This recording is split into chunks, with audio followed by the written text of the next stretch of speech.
দেখছেন কলকাতা টিভি, ভাস্বতী রয়েছি আপনাদের সঙ্গে। শুরু করছি সংবাদ সারাদিন।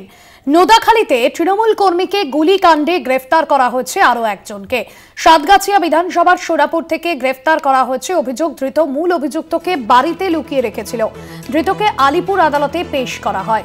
নোদাখালীতে তৃণমূল কর্মীকে গুলিকাণ্ডে গ্রেফতার করা হয়েছে একজনকে। শুভ্রজিৎ চক্রবর্তী রয়েছেন ফোন লাইনে। শুভ্রজিৎ, যাকে গ্রেফতার করা হয়েছে তার কি পরিচয়, কি অভিযোগ উঠছে তার বিরুদ্ধে? দেখো, তোমায় জানিয়ে রাখবো, গতকালই কিন্তু নোদাখালীতে একেবারে প্রকাশ্যে দিনের আলোয় রাস্তার উপরে কিন্তু এক তৃণমূল নেতা, যুব তৃণমূল সভাপতি অঞ্চলের, তাকে কিন্তু গুলি করার ঘটনা ঘটে এবং তিনি গুলিবিদ্ধ হন। যেটা পরিবার সূত্রে খবর, তার অবস্থা এখনো পর্যন্ত স্থিতিশীল এবং আইসিইউতে রয়েছেন। ডাক্তার 72 ঘন্টা সময় দিয়েছে। 72 ঘন্টার পরেই ডাক্তার তার অবস্থা কি রয়েছে বলা যাবে। এবং তবে ডাক্তারের পক্ষ, যারা হাসপাতাল কর্তৃপক্ষ, তারা যেটা বলেছেন যে বিপদমুক্ত। তোমায় জানিয়ে রাখবো, এই ঘটনায় কিন্তু এখনো পর্যন্ত নোদাখালী থানার পক্ষ থেকে একজনকে গ্রেফতার করা হয়েছে।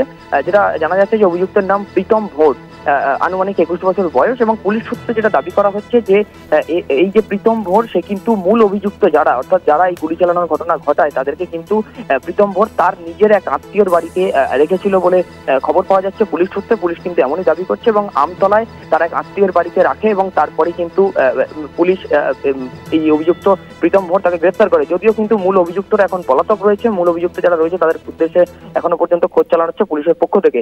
আজ কিন্তু এই যাকে গ্রেফতার করা হয়েছে অভিযুক্ত প্রীতম ভোর, তার বিরুদ্ধে কিন্তু ইতিমধ্যেই 326, 307 এবং 201, 25 আর্মস অ্যাক্ট, এই জামিন অযোগ্য ধারা রয়েছে একাধিক। সেই জামিন অযোগ্য ধারায় মামলা রুজু করে তাকে আলিপুর আদালতে পেশ করা হয়েছে পুলিশের পক্ষ থেকে।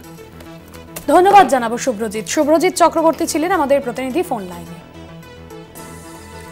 সাতগাছিয়া বিধানসভার সোনাপুর থেকে গ্রেফতার করা হয়েছে একজনকে।